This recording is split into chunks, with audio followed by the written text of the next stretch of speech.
इनके बारे में कहते हैं कि इनके सामने जाओ तो चुपचाप आ जाओ वापस। अगर आपने 2-4 सवाल पूछ लिए तो लहूलुहान होकर लौटोगे, क्योंकि जितना इस आदमी ने पढ़ लिया था ना, मजाक नहीं है। और जिस उपनिषद पे बात करो, गीता पे बात करो, अष्टावक्र गीता पर बात करो, कबीर पे बात करो, किसी कवि पे बात कर लो। ताओ धर्म है, चाइना में चलता है, लाओ त्से उसके संस्थापक हैं, उन पर भी किताब लिख दी पूरी की पूरी। जितना अध्ययन रजनीश नाम के व्यक्ति ने किया, फिलोसफी में रुचि थी, प्रोफेसर हुए जबलपुर के कॉलेज महाकौशल में, बाद में नौकरी को लात मार के पूरी तरह से दार्शनिक हो गए। और एक दौर था कि जब अमेरिका में एक शहर का नाम था रजनीशपुरम, जिसके वो संस्थापक थे। बाद में कुछ कानूनी चीज़ें हुई, वापस भारत आए। जनता पार्टी की सरकार जब मोरारजी प्रधानमंत्री थे, उनसे टकराहट काफ़ी रही इनकी। फिर पुणे में इन्होंने अपना एक आश्रम बना लिया फाइनली, लंबे समय के स्ट्रगल के बाद, और फिर उनकी मृत्यु हुई। ओशो की सबसे अच्छी बात है कि वो दुनिया के हर प्रश्न पर विचार करते हैं, धर्म, अध्यात्म, दर्शन को बहुत सारी रूढ़ियों से बाहर निकालते हैं, और उनके तर्क ऐसे हैं कि उन तर्क से लड़ना आसान काम नहीं है। बेहद तार्किक व्यक्ति हैं। और मेडिटेशन की बहुत परंपराएं भारत में हैं। इन्होंने एक नई परंपरा शुरू की, डायनामिक मेडिटेशन, जिसका सरल भाषा में मतलब है नृत्य करते हुए भी आप ध्यान कर सकते हैं। ध्यान करने के लिए कुंडली मार के बैठना और उसके बाद ऐसे करके, ये ज़रूरी नहीं है, वो भी तरीका है, लेकिन ध्यान तो नृत्य करते हुए भी हो सकता है। ये मैंने पिछली बार कहा था ना कि आप दर्शन पढ़ने के बाद डांस नहीं कर पाएंगे, तो ओशो बनेंगे तो नृत्य और दर्शन में संबंध बन पाएगा। किसी और रास्ते पर चलने में वो संबंध आमतौर पे बन नहीं पाता है। ये सब लोग मिला के इनको हम कहेंगे भारतीय दर्शन। हालांकि अधिकांश बात के लोगों का जिक्र भारतीय दर्शन में नहीं आता है, पर मेरे ख्याल से आना चाहिए। कोई ऐसा दार्शनिक आपको लगता हो छूट गया हो तो बताइए, उसको भी जोड़ लेते हैं इसमें। आपको लगे अरे ये तो छूट ही गया, फिर कैसे दर्शन पूरा होगा? आप सोच रहे हैं कि हमें तो ये भी नहीं पता थे, इतने सारे आपने बता दिए, हमें क्या पता। अरे कोई तो दिमाग में आ रहा होगा, बताइए बताइए, कोई दिमाग में आ रहा है तो। हाँ, फीमेल फिलोसोफर का जिक्र, मतलब उसमें मेरी गलती कम है, परंपरा की गलती ज़्यादा है कि महिला दार्शनिक नहीं दिख रहे हैं। अगर हम बात करें महिला दार्शनिकों की, तो भारतीय परंपरा में जो उपनिषद काल है, वहाँ हमें कुछ दार्शनिक महिलाएं, विदुषी महिलाएं नजर आती हैं। और आपने इनमें से 3-4 का नाम सुना होगा। जैसे एक आपने नाम लोपामुद्रा का सुना होगा। लोपामुद्रा वो हैं जो अगस्त्य ऋषि की पत्नी हैं, और इनका ठीक ठाक मतलब उपनिषद में जिक्र आता है। आपने मैत्रेयी का नाम सुना होगा। मैत्रेयी का जिक्र आता है बृहदारण्यक उपनिषद में। ये याज्ञवल्क्य ऋषि की पत्नी थी और विदुषी थी, और इनके बीच के डिस्कशंस के माध्यम से जो बृहदारण्यक उपनिषद है उसमें डेवलपमेंट दिखाई पड़ती है। गार्गी एक विदुषी महिला थी, इनका जिक्र भी बृहदारण्यक उपनिषद में दिखाई पड़ता है। एक नाम घोषा नाम की महिला हैं, उनका जिक्र उपनिषद में दिखता है। दुख की बात है कि भारतीय परंपरा में उपनिषद के बाद से महिलाओं की जो पार्टिसिपेशन है, भूमिका है, वो नहीं के बराबर दिखती है। मतलब मैं बताना भूल गया से ज़्यादा है कि है ही नहीं, मैं कहाँ से लेके आऊँ। अब इसकी वजह क्या हो सकती है? मेरे ख्याल से तो इसकी वजह ये है कि महिलाओं की हिस्सेदारी सामाजिक, राजनीतिक, आर्थिक जीवन में हर जगह ही कम है, तो यहाँ भी कम है। विज्ञान में भी कम है, दर्शन में भी कम है, समाजशास्त्र में नहीं है, हर जगह नहीं है, पॉलिटिक्स में नहीं है, तो यहाँ भी नहीं है। और इसकी वजह ग्लास सीलिंग है, शीशे की दीवार जो दिखती नहीं पर होती है। तो क्योंकि उनको आमतौर पर घर के कामों में ही सीमित रखा गया, तो उनको बहुत स्कोप मिला नहीं, और गैप इतना बड़ा है कि उस गैप को भरना आसान काम है नहीं। अब उम्मीद कीजिए कि अब नए जो दर्शन उभरेंगे, पश्चिम में जैसे फेमिनिज्म और कई दर्शन उभरे हैं, उनमें महिलाओं की भूमिका अच्छी खासी है, लेकिन पश्चिम में भी कुल मिला की हालत ऐसी ही है। दुनिया के इतिहास में सबसे पहली दार्शनिक महिलाएं भारत में ही दिखेंगी आपको, यही महिलाएं हैं। इसकी वजह है कि पश्चिम का दर्शन शुरू 6th सेंचुरी BC में हुआ है, ये उससे पहले हो गई हैं, तो सीधी सी बात है कि पहले तो यही दिखेंगी। लेकिन हाँ, कम है भारत में दर्शन में महिलाओं की भूमिका, हिस्सेदारी अभी कम है। साहित्य हम पढ़ते हैं, साहित्य में भी कम ही है। एक मीराबाई हमें दिखती है मध्यकाल में, बाकी आधुनिक काल में महादेवी दिखती है। आधुनिक काल में फिर भी आपको 8-10 नाम दिख जाएंगे, लेकिन उसके पहले केवल एक नाम, मीराबाई। तो ये है, दुखद है पर है ऐसा ही। ठीक है।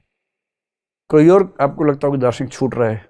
जी सर, जैसे आर्य समाज के जो संस्थापक हैं, हाँ उन्होंने एक स्लोगन दिया कि वेदों की ओर लौटो। हाँ तो उस समय पे तो चल रहा था कि नियो वेदांत का चल रहा था, तो उन्होंने मतलब वेदों की ओर लौटो, इसको हम कैसे रिलेट कर सकते हैं कि नेशनलिज्म और इक्वालिटी पे? नेशनलिज्म उनके यहाँ है, ये कह रहे हैं कि स्वामी दयानंद सरस्वती ने वेदों की ओर लौटो कहा, इसको हम कैसे लिंक कर सकते हैं नेशनलिज्म और सोशल इक्वालिटी से? अगर आप आर्य समाज की स्थापनाएं देखेंगे, उसके 10 नियम देखेंगे और बाकी स्थापनाएं देखेंगे, तो आर्य समाज एक तो तर्क पर बहुत बल देता है, तार्किक बहस पर। आर्य समाज जाति व्यवस्था को पूरी तरह खारिज करता है, और जाति व्यवस्था खारिज होने का मतलब ही है कि आपने इक्वालिटी पर बात कर दी है। आर्य समाज में जेंडर इक्वालिटी पर ठीक ठाक स्ट्रेस है। लड़कियों की शिक्षा को लेकर आर्य समाज काफ़ी प्रोग्रेसिव स्टेप ले चुका है, लेता रहा है। इसलिए ऐसे कई पैरामीटर्स आपको देखेंगे जहां उनका सोशल प्रोग्रेसिवनेस प्लस नेशनलिज्म। पर यह है कि उस समय के नेशनलिज्म और नियो हिंदुइज्म, नियो वेदांत में यह था कि क्रिश्चियनिटी और इस्लाम से थोड़ा सा डिस्टेंस बनाने की बात रहती थी। तो आर्य समाज में भी है, क्रिश्चियनिटी से, इस्लाम से गैप है। हाँ, जो डीएवी की परंपरा है, दयानंद एंग्लो वैदिक, वो वही है कि हम अंग्रेजी की परंपरा भी लेंगे, वैदिक भी लेंगे, और पढ़ाई लिखाई में ज़्यादा डेवलपमेंट्स करेंगे, आप कह सकते हैं। एक मोटी मोटी बात मान के चलते हैं कि पूरा भारतीय दर्शन का डेवलपमेंट हमने समझा। अब एक छोटा सा पक्ष ये समझते हैं कि अगर इस पूरे के पूरे प्रोसेस में मतलब कई हजार साल के प्रोसेस में अगर आपको कॉमन ट्रेंड्स देखने हो, ऐसी कौन सी चीजें हैं जो आम तौर पर भारतीय दर्शन में आपको दिख जाती हैं, वो कॉमन ट्रेंड्स क्या हैं, और क्या वो कॉमन ट्रेंड्स केवल भारत में ही दिखते हैं या भारत के बाहर के दर्शन में भी उनका जिक्र कहीं कहीं दिख जाता है? तो 5-6 शब्द उनका मोटा मोटा मतलब समझ लीजिए, फिर जब कोई दर्शन पढ़ेंगे उस पर ठीक से विस्तार में बात करेंगे कि उसकी क्या वैल्यू होती है। जैसे आपने एक शब्द सुना होगा, थियरी ऑफ कर्मा, जिसको हम बोलते हैं कर्म सिद्धांत। सुना है आप लोगों ने कर्म सिद्धांत क्या होता है? कर्म सिद्धांत का सिंपल सा मतलब क्या है कि आप जो करेंगे वो आपके साथ होगा। अभी जो हो रहा है वो भी किसी किए हुए के बदले ही हो रहा है, और कल को जो होगा वो आज जो कर रहे हैं उसके बदले होगा। इसको बोलते हैं कर्म सिद्धांत। कर्म सिद्धांत की धारणा हमारे उपनिषदों से आनी शुरू हो गई है, और बहुत इंटरेस्टिंग बात है कि पूरे भारत के 9 दर्शनों में एक को केवल छोड़ दें, और जब जब मैं बोलूं एक को छोड़ दें तो वो एक कौन सा छूटेगा? चार्वाक।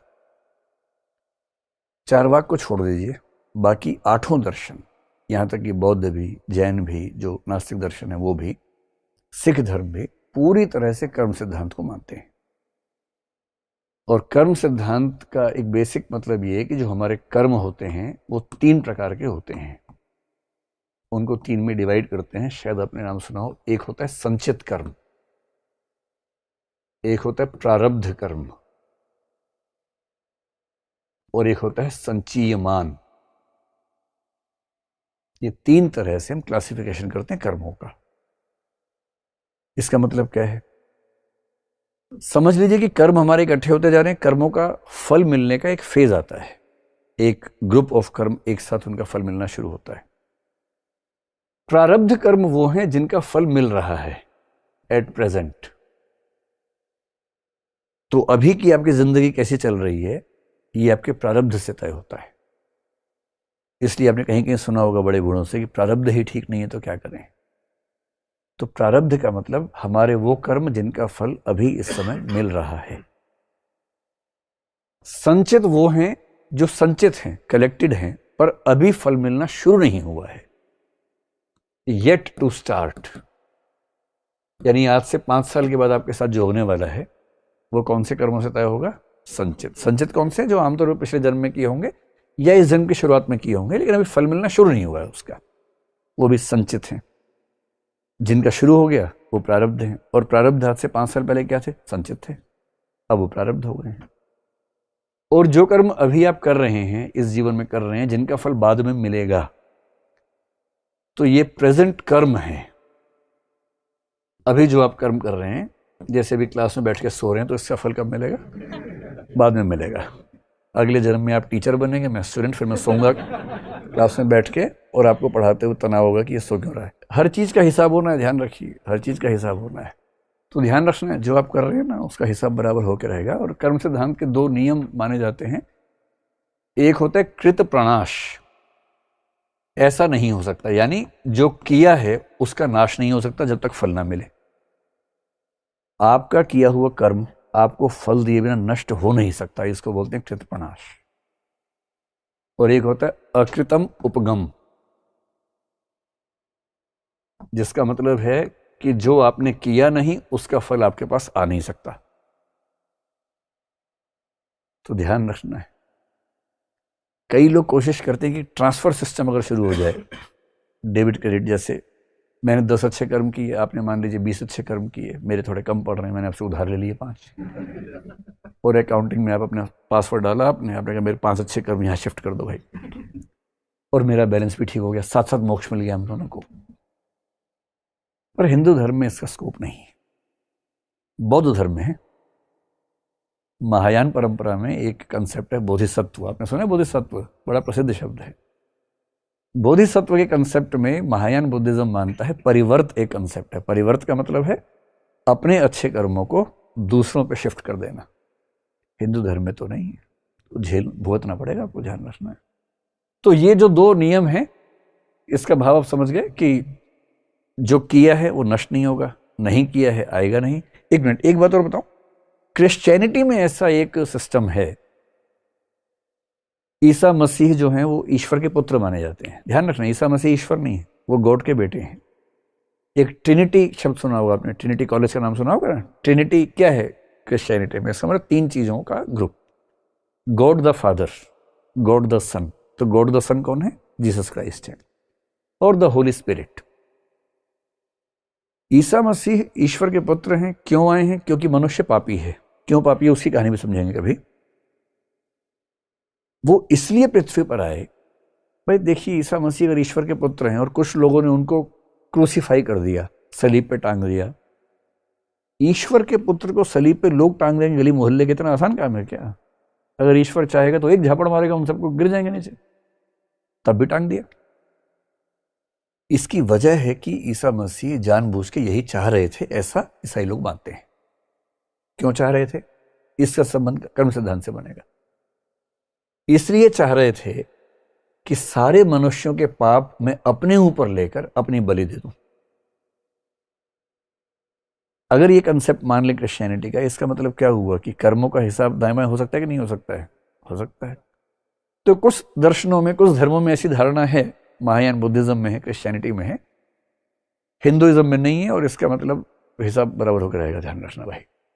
और जैसे कि मैंने कहा ना, आप क्लास में सो रहे हैं तो उसका हिसाब भी बराबर होगा, जरूर होगा, सीधी सी बात है। मिडिल पाथ का सबसे अच्छा एग्जांपल ओशो रजनीश ने दिया एक बार बुद्ध को समझाने के लिए। I am not sure this is exactly true और not, but I have read this in a speech of Osho Rajneesh. उससे आपको कंसेप्ट समझ में आ जाएगा। अगर आप चारवाक से पूछेंगे, चारवाक जी ये बताओ कि कल रास्ते में मैं जा रहा था, एक बहुत ही मजबूत सा कुत्ता आ रहा था, उसको देख के मेरे मुंह में पानी आने लगा, तो is it ethical to eat the kutta और द डॉग? मतलब चारवाक कहेंगे अरे मूर्ख, कल क्यों छोड़ दिया, वही निपटाना था। वरमध्य कपोत है नश्वो मयूर है, आज जो कबूतर मिला है उसको कुकर कर दो, वरमध्य कुकर नश्वो मयूर। आज जो कुत्ता मिला है वो खाओ, कल मोर मिलेगा, मोर खाएंगे। इतना सोचना नहीं है, जब ठीक लगे वही सब्जी बनाओ खाओ, टेंशन मत लो ज्यादा। ये एक रास्ता है। अब वो आदमी बोला अच्छा मैं शाम को एक बार जैन मठ में जाके उनसे पूछ लेता हूं।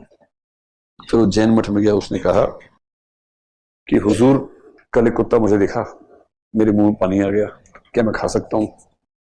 तो साधु उसको उसी भाव से देखेगा जो उसको दिखा था, कहेगा तुम भी वैसे ही लग रहे हो, इतनी नीचतापूर्ण बात करते हो, अरे कंट्रोल करो, तुम मनुष्य हो, जानवर नहीं हो। वो बेचारा शर्म के मारे अब उसके मुंह पानी आना बंद हो जाएगा आपसे। तो क्या अच्छा क्या खाऊं? बोलेंगे पानी उबाल के पीना है, पालक उबालो, उसका पानी पियो, डिनर यही है। नाश्ते में घी है, लौकी, कद्दू, बस। तो दोपहर में गाजर मूली, बस हो गया। फिर ये कह रहे चुपके से कब तक जीना है? इसका तो मन करा मरी जाऊं उसके बाद। ये जीना में कोई जीना है लल्लू, उसके मन में ये आ रहा है। फिर ये बोला एक तीसरा आजकल नाम काफी चल रहा है बुद्ध का, उससे मिलके आते हैं, BUDDHA, बुद्ध। तो हो गया बुद्ध के पास। उसने कहा देखो जी ऐसा है, मेरे मुंह में आता है पानी, 4 बार कह रहे कि तुरंत खा लो, और वो कह रहे कभी नहीं खाना, बहुत बड़ा पाप है। आप क्या कहते हैं? और मुझे आज ही डिसाइड करना है कौन से रास्ते पे चलना है। मैं वही वाला मठ ज्वाइन कर लूंगा आज शाम तक। I have to decide by the end of day. Buddha ने काफी सोचा। बुद्ध ने कहा बहुत इजी कर दूंगा तो चारवाक और रम्य अंतर नहीं बचेगा, बहुत मुश्किल कर दूंगा तो जैन और रम्य अंतर नहीं बचेगा, और मुश्किल में आएंगे भी नहीं लोग। बुद्ध ने ध्यान, बुद्ध का IQ लेवल बड़ा हाई था, मैं कहता 250-300 से कम नहीं रहा होगा। बुद्ध ने सोचा, फिर मुस्कुरा के बोले कुत्ते को मारो मत, मतलब पशु को मारो मत, मरा हुआ मेरे तो खा लो। क्या बात है, मारो मत, मरा है तो खा लो। कहा यार क्या बात है, हत्या नहीं करनी है, नॉर्मल डेथ हो गई तो खा लो, ऑप्टिमम यूटिलाइजेशन ऑफ रिसोर्सेस। जब कोई मरी गया उसके बाद थोड़ा ना उसके अंत्येष्टि संस्कार करना है हमें, तो खा लो। और ओशो ने बताया कि इसीलिए कई बुद्धिस्ट कंट्रीज में अगर आप जाएं, मैं तो गया नहीं किसी बुद्धिस्ट कंट्री में, so I don't have the first hand experience, but he cites about Japan, कि जापान अगर जाएंगे तो वहां कुछ रेस्टोरेंट्स के बाहर लिखा हुआ मिलेगा, यहां नेचुरली डेथ के बाद जो एनिमल्स हैं उनका मांस मिलता है। तो ये उस थॉट से आ रहा है। हालांकि लोग तो, भारत क्या है, जुगाड़ प्रधान देश है, तो लोगों ने क्या कहा, देखा ऐसा मुझे खाना है और मैं ढूंढ के मर गया, मेरा वो नहीं मिल रहा मुझे, तो एक काम कर तू मार, मैं थोड़ी देर में घूमता हुआ आऊंगा, सामने पड़ा होगा, मैं बोलूंगा अरे ये मरा हुआ है, और मैं काटूंगा, और कल तुझे खाना है, आज मंगलवार तो खाएगा नहीं, कल बुधवार तो खाएगा, तो कल मैं ऐसे ही करूंगा, जब तू आ रहा होगा तेरे आने से पहले मार के रख दूंगा, और तू फिर बोलियो अरे ये तो मरा हुआ है, और फिर खा लेना। तो भारत के लोगों को सिद्धांत देने का मतलब ऐसी तैसी करवा लेना उसकी। और लोगों ने ऐसे तरीके निकाले। But I hope you understand with this example what is madhyam marg, what is theory of middle path, and you can compare this theory with the theory of Aristotle. हम एरिस्टोटल को पढ़ेंगे। बहुत इंटरेस्टिंग बात है कि Aristotle has also given the same principle with the name of doctrine of golden mean. क्योंकि आप कई इंटरव्यूज में जिक्र करते हैं बट सिर्फ टच होता है वो टॉपिक। मैं एक ओशो फॉलोअर हूँ, ओशो सन्यासी हूँ इनफैक्ट मैं। अच्छा। हाँ, मैंने ओशो सन्यास लिया हुआ है, मेरी माँ भी। ओशो का आपने जिक्र किया, तो वो आपकी ज़िंदगी में कब और कैसे आए? तब मैं ग्रेजुएशन फर्स्ट ईयर में था, 17 साल का था, और ये बात है 1990 की। 1990 में ही ओशो की मृत्यु हुई थी। मृत्यु शब्द आपको छुप तो नहीं रहा, क्या बोलते हैं? हम लोग उसमें थे। हाँ। ओशो ने शरीर छोड़ा था। शरीर छोड़ा है ना। तो उस समय बहुत ज़्यादा लाइमलाइट में वो थे। 17 साल के बच्चे के मन में जिज्ञासाएं वैसे भी ज़्यादा होती हैं, ऊपर से जब ये सुन ले कि वो सेक्स गुरु टाइप के आदमी थे तो जिज्ञासाएं बढ़ भी जाती हैं। तो हुआ ये कि मैं एक यात्रा पे मध्य प्रदेश गया हुआ था, शायद ये 1-2 साल बाद की बात है, 18-19 की उम्र की बात है। भारत सरकार का एक प्रोजेक्ट था, उसमें सिलेक्शन हुआ था। तब छत्तीसगढ़ बना नहीं था। तो मध्य प्रदेश में बहुत सारी जनजातियों के इलाकों में जो पानी की सप्लाई हो रही थी, राजीव गांधी पेयजल मिशन था, उसको ऑडिट करना था कि वो सच में हुआ है कि नहीं हुआ है। तो दिल्ली विश्वविद्यालय से कुछ लोगों का सिलेक्शन हुआ, मेरा भी हो गया था, मैं उसमें गया था। तो वहाँ मैं 1 महीना रहा मध्य प्रदेश में, जो आजकल छत्तीसगढ़ है। तो इन सब में क्या था कि हमें गेस्ट हाउस मिलता था और हम पूरा दिन जंगलों में, आदिवासी इलाकों में जाके उन आदिवासियों से बात करते थे, मिलते थे, समझते थे कि जो वायदा था पानी को लेके हुआ कि नहीं पूरा। अब शाम को 7-8 बजे फ्री होते थे, सुबह 8-9 बजे निकलना है, तो पहली बार ऐसा हुआ कि टाइम बहुत मिला। तो संयोग से मैं जब आया दिल्ली से, तो ओशो की 1-2 किताबें मेरे पास थी लाइब्रेरी में, मैंने रख ली थी साथ में। तो उस पूरे 1 महीने में मैंने ओशो को ठीक से पढ़ा। अच्छा। और मेरी पढ़ने में रुचि बहुत ज़्यादा रहती नहीं थी, मैंने आपको बताया भी, मेरा उस समय शौक इलेक्शन लड़ने का ज़्यादा था। पर मुझे पहली बार जो किताबें पढ़ के लगा कि पढ़ना एक खूबसूरत चीज़ है, वो ओशो की ही किताबों से लगा। क्योंकि उनकी बातें बहुत रीजनिंग वाली होती हैं, रैशनल होती हैं। तो जिसको बोलते हैं बह जाना, तो मैं बह गया था उनके साथ। मुझे लगा कि इसके परे तो अंतिम सत्य हो ही नहीं सकता। 17 की उम्र में अंतिम सत्य बहुत जल्दी मिलता है, लेकिन बाद में फिर ये भी होता है कि आपको लगता है कि नहीं, कुछ और भी, कुछ और भी, कुछ और भी। तो ओशो को मैं अक्सर ये कहता हूँ कि मुझे एक नॉन सीरियस, नॉन एकेडमिक व्यक्ति से एकेडमिक क्यूरियोसिटी वाला व्यक्ति बनाने में जो टर्निंग पॉइंट है वो ओशो है। उसके बाद फिर मैंने सवाल पूछने शुरू कर दिए ओशो को पढ़ने के बाद, हर चीज़ पे पूछे। तब मैं जहाँ रहता था वो एक आरएसएस के ग्रुप का एक हॉस्टल था, फिर मुझे वहाँ भी सवाल दिमाग में आने लगे। मेरे कॉलेज में कई दोस्त लेफ्टिस्ट थे, उनसे भी सवाल पूछने लगा। तो धीरे धीरे मैंने पाया कि कोई विचारधारा ऐसी है नहीं जहाँ टिका जा सके। सबसे अच्छी बातें लेते रहो, किसी से जंजीर बांधने की ज़रूरत नहीं है। पर हाँ, उसके बाद मैंने फ़िलासफ़ी में लगभग सारे थिंकर्स को पढ़ा, भारत में, पश्चिम में भी, सोशियोलॉजी को पढ़ा, लिटरेचर पढ़ा। तो जैसे जैसे आप बहुत लोगों को पढ़ते हैं, समझते हैं, तो आपका चीज़ें और समृद्ध होती हैं, दिमाग खुलता जाता है। तो अब मैं ये तो नहीं कहूँगा कि मैं ओशो का फॉलोवर हूँ या सिर्फ ओशो ने मुझे बनाया है, लेकिन पहला स्थान उन्हीं का रहा है और अभी भी ठीक ठाक है। और उनके कई थॉट्स मुझे प्रभावित करते हैं आज भी। मेडिटेशंस नहीं किए? मेडिटेशन मैंने अब शुरू किया है कुछ कुछ करना, पहले मैं कभी नहीं कर पाया था, कोशिश की तो भी नहीं हुआ था। अभी 1-2 महीने से मैंने आजकल ध्यान प्राणायाम करना शुरू किया है। अच्छा। और मैं लगभग रोज तो किसी गुरु का, मतलब किसी का? हाँ, एक हमारी टीचर हैं जो घर पे आती हैं, वो घर के सब मेंबर्स के लिए हैं। अच्छा। तो मैं लगभग नियम से प्राणायाम तो आजकल रोज करता हूँ। अच्छा। ध्यान के बिंदु तक एग्जैक्टली नहीं पहुँचा हूँ, लेकिन कभी कभी रियलाइज होता है कि हाँ, मैं उसके आसपास पहुँच रहा हूँ। अच्छा। और मेरी इच्छाओं में से, मतलब विश लिस्ट में एक तो है कि मैं विपस्सना करूं। 2-3 साल से सोच रहा हूं, कर नहीं पाया हूं। ओशो का जो ध्यान है वो बहुत ही रोचक है। मैंने एक बार, डायनामिक ज़्यादा है, डायनामिक है ना।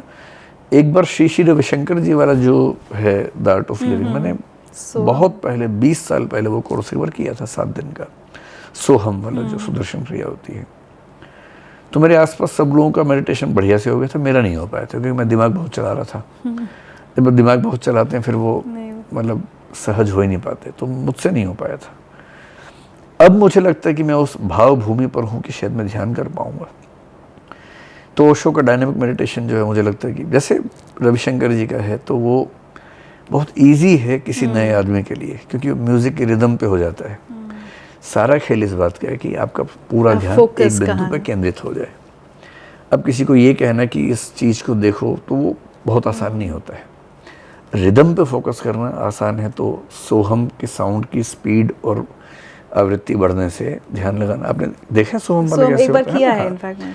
तो उसमें क्या होता है, कभी धीरे बोलेंगे, कभी तेज बोलेंगे, इतना तेज रिपीट करेंगे, स्लो रिपीट करेंगे। उससे होता ये कि आप उसी में खो जाते हैं कि धीरे है कि तेज है, तो ध्यान फोकस हो गया आपका। ओशो का तो मुझे लगता है कि ज्यादा प्रैक्टिकल है, हालांकि मैंने किया नहीं। ओशो का मुझे लगता है बहुत साइंटिफिक है, बहुत साइंटिफिक है, क्योंकि डायनामिक मेडिटेशन मैंने पढ़ा है उसके बारे में। उसमें जो रेचन होता है ना, सुबह पूरा निकाल दो। अब जो उसका सेकंड पार्ट शायद वो होता है मेरे ख्याल से, भयानक होता है वो, क्योंकि बहुत तेज सांस लेने से क्या होता है कि एक तो दिमाग बैठने लगता है, जो कैथारसिस या विरेचन या रेचन कहेंगे, उसमें मेरे ख्याल से चिल्लाने वाला होता है कि चीखो, चिल्लाओ। कुशन्स रहते हैं वहाँ पे कि आपको कुशन को, किसी पे गुस्सा है तो फाड़ दीजिए। एक फिल्म आई थी, अच्छा, वाइल्ड वेस्ट की, लाइफ इन मेट्रो, उसमें इरफान खान जो नायिका है फिल्म की, उसको एक टंकी की छत पे ले जाते हैं और बोलते हैं बहुत जोर से चिल्लाओ, और चिल्लाने से उसको जो कैथारसिस की फीलिंग आती है। तो मेरे ख्याल से ऐसी फीलिंग्स वहाँ आती होंगी। तो डायनामिक मेडिटेशन हो या उनका कुंडलिनी वाला हो, मैंने उनको पूरा प्रोसेस पढ़ा है। कुंडलिनी का ये शाम का टाइम होता है, टाइमिंग्स भी हैं सब। अच्छा। कि डायनामिक आपको सुबह 5 से 6-7 बजे तक करना है मैक्सिमम।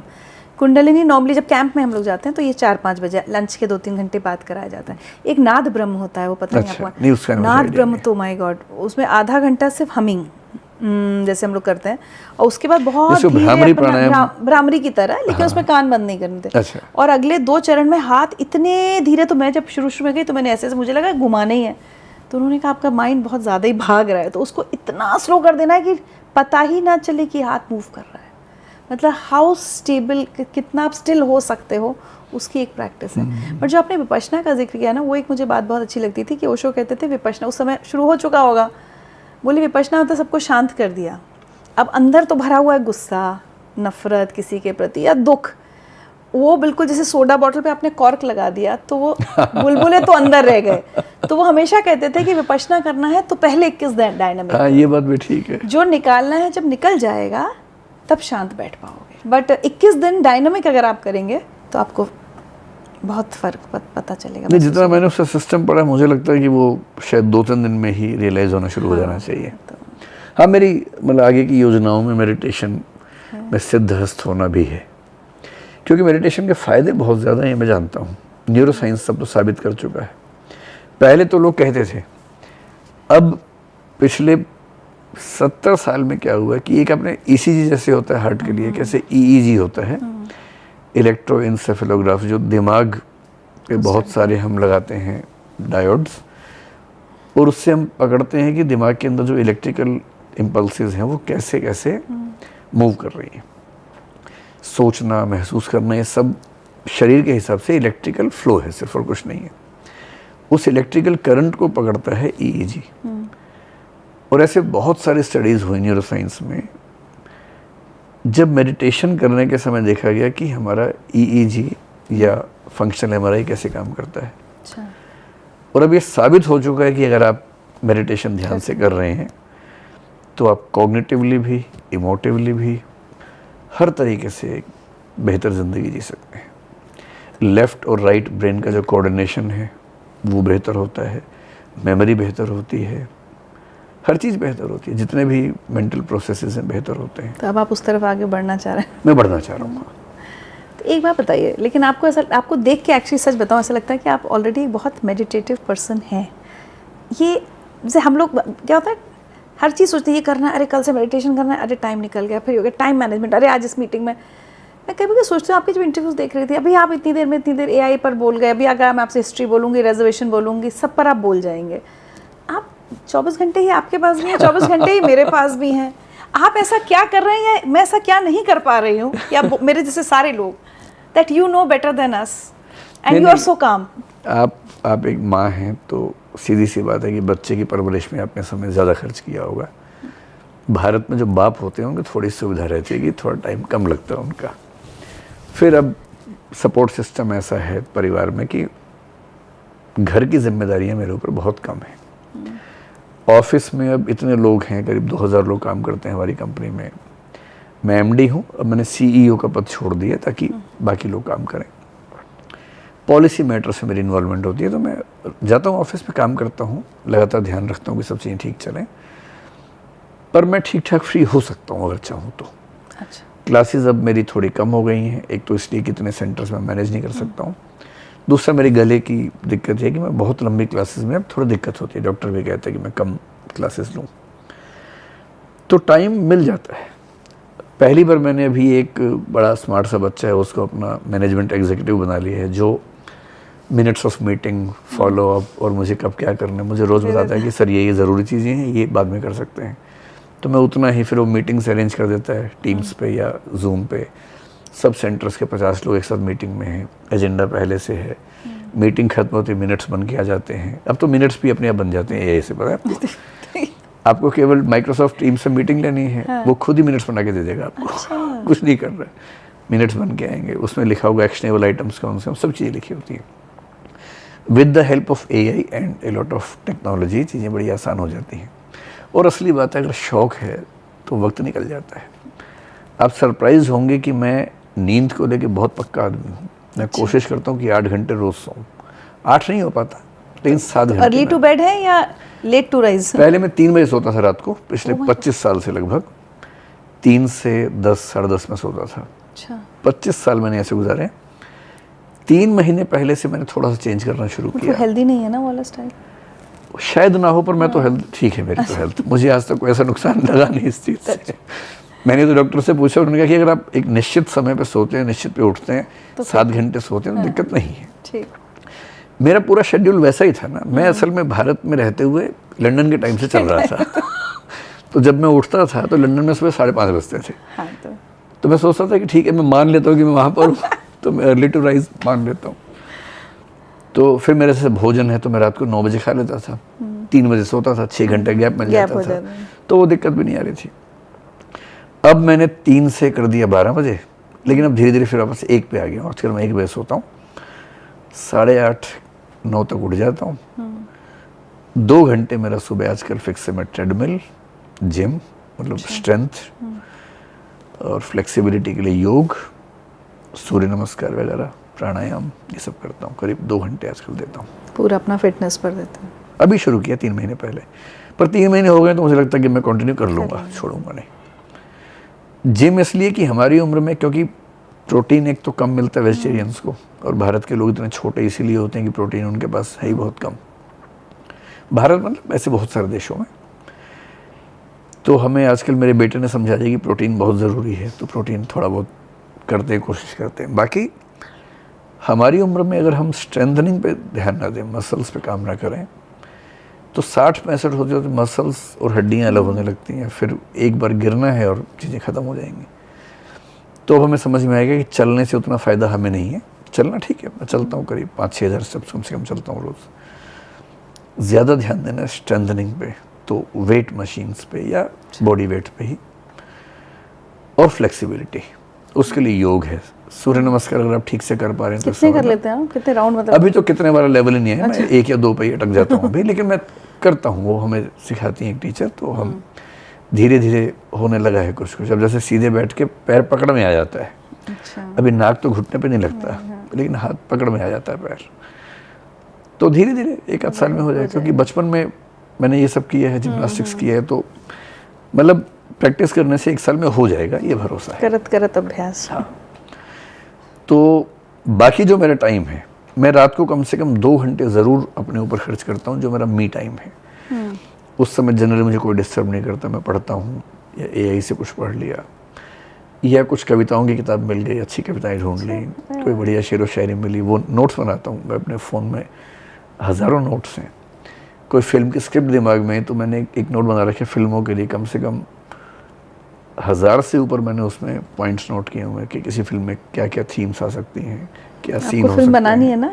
हाँ, फिल्म शायद मैं बनाऊंगा कभी, अगर सब ठीक रहा तो ये सब करता हूँ। ये भी फ़ोन मेरी बड़ी हेल्प करता है। तो वो आपका मी टाइम कब से? जनरली मान के चलिए कि रात को 11 से 1 सोने से पहले का 2 घंटा आपका है। उसमें ही पूरा अध्ययन या लेखन? अध्ययन ऑफिस में भी। ऑफिस जब काम नहीं होता मैं कुछ पढ़ रहा होता हूँ। अगर एक फाइल आई, साइन करने के लिए देखा, साइन किया। अब अगली फाइल जब आएगी, अगर 1 घंटा बीच में है, तो वो 1 घंटा अध्ययन का है। बस वो अध्ययन अब से फर्क हो गया, उसका माध्यम बदल गया। वो किताब से वो फ़ोन से मेरा सारा काम AI हो गया। AI से सारा हो जाता है। और ये जो मैं आप मेरे जैसे लोगों के लिए जो एक कुछ मंत्र दीजिए कि हम जो इतने हाइपर हुए रहते हैं कि कोई काम हुआ नहीं, जब तक काम हो नहीं जाता फिर वो ठीक हो जाए, वो इतना स्ट्रेस जो लिए रहते हैं। आप स्ट्रेस लेते नहीं हैं, या आप अच्छी एक्टिंग कर लेते हैं कि आप स्ट्रेस नहीं ले रहे हैं? पता नहीं, शायद एक्टिंग ही होगी। मतलब स्ट्रेस आप भी लेते हैं? देखिए, अगर मैं मशीन से जाऊं, मैंने एक ये इंस्ट्रूमेंट यूज करना शुरू किया 3 महीने पहले। हाँ, ये वो कोई रिंग है ना? ये रिंग है, स्मार्ट रिंग है, जो हार्ट बीट्स को और बीपी तो शायद नहीं, हार्ट बीट्स को और स्ट्रेस के लेवल को और नींद को स्टडी करती है। मेरे फ़ोन से कनेक्टेड है। तो आजकल मैं रोज़ सुबह देख पाता हूँ कि मेरे नींद का लेवल अगर वो 85% से ऊपर है तो वो एक्सीलेंट है। तो जनरली मेरा 30 में से 20 दिन प्लस एक्सीलेंट में रहता है। तो अगर मैं इसके हिसाब से देखूँ तो मैं कई बार स्ट्रेस में रहता हूँ। दिन भर के 24 घंटे में शायद 15 से 20% टाइम स्ट्रेस का होता है। पर अच्छी बात है कि मेरा 60 से 70% टाइम रिलैक्स वाला है, जिसमें कोई स्ट्रेस मुझे नहीं होता। मेरा शायद उल्टा होगा। हो सकता, सबकी नेचर अलग अलग है। फिजिकल बायोमार्कर्स भी होते हैं, जैसे किसी को बीपी की दिक्कत होगी तो स्ट्रेस में ज़्यादा रहता ही है। मुझे वो सब नहीं है। बाकी मेरी नेचर ऐसी है कि मुझे स्ट्रेस ज़्यादा होता नहीं है। होता है, बहुत कम होता है। और उसकी एक वजह जो मुझे लगता है, फिलॉसफी साइकोलॉजी पढ़ते पढ़ते एक बात समझ में आ गई है कि जब भी किसी से नाराज़गी हो, एक बार खुद को उसकी जगह रख के देख लो। और जैसे ही आप रख के देखेंगे, आप पाएंगे झगड़ा खत्म हो जाता है। अधिकांश झगड़े इसीलिए कि हम उसका पक्ष नहीं समझ रहे, वो हमारा नहीं समझ रहा। जबकि हर युद्ध में दोनों ठीक होते हैं। और दोनों नुकसान में रहते हैं लड़ने के बाद। तो अगर आप एक बार थोड़ा सा अपने आप से हट के उसका पक्ष समझ लें तो बहुत आसान हो जाता है। जिसको आप नाराज़ समझ रहे हैं, क्या पता वो डरा हुआ हो, और क्या पता वो अपने जीवन में परेशान चल रहा हो। परेशान तो होगा ही। एक बड़ा प्रसिद्ध कहावत है, एक बेटा परेशान था कि मेरा बाप टेढ़ा क्यों चलता है। बड़ा नाराज रहता था कि मुझे शर्म आती है आपके साथ चलने में, आप सीधे नहीं चलते हो। तो एक दिन माँ ने कहा कि बेटा एक काम करो, पापा के जूते हैं वो पहन के जाओ। बच्चे को नए जूते खरीदने थे, तो माँ ने कहा बेटा एक काम करो, पापा के जूते पहन के एक बार देखो, चल के देखो कैसा लगता है। जूते पहने और उसको समझ में आ गया कि पापा के जूते में कील गड़ती है पैर में, इससे टेढ़े चलते हैं। और कील गड़ती इसलिए कि नए जूते मैं लूँगा तो फिर बेटे को नहीं मिलेंगे। तो वो जो कहावत है कि put your feet in the shoes of others, तो ये तो बहुत गहरी कल्पना नहीं है, लेकिन बड़ी सतही सी बात है कि जूते में अगर कील गड़ रही है तो तभी समझ में आएगा जब आप उस जूते में पैर रखेंगे अपना। कितनी कीलें होंगी उसमें। हर किसी की ज़िंदगी में ऐसा है। और मेरा तो बड़ा सरल सा मानना है कि कुछ तो मजबूरियां रही होंगी, यूं कोई बेवफा नहीं होता। तो कुछ तो मजबूरी सबके साथ होती है, तो मुझे बहुत फर्क नहीं पड़ता। और मेरे ऑफिस में, मतलब मैं बॉस हूँ कहने के लिए 2000 लोगों का, मुझे याद नहीं है कि मैंने पिछले 10-20 साल में एक इंसिडेंट याद आ रहा है आज से 1 महीने पहले का कि मैंने एक स्टाफ को डांटा था। मुझे डांटने की ज़रूरत ही नहीं पड़ती कभी,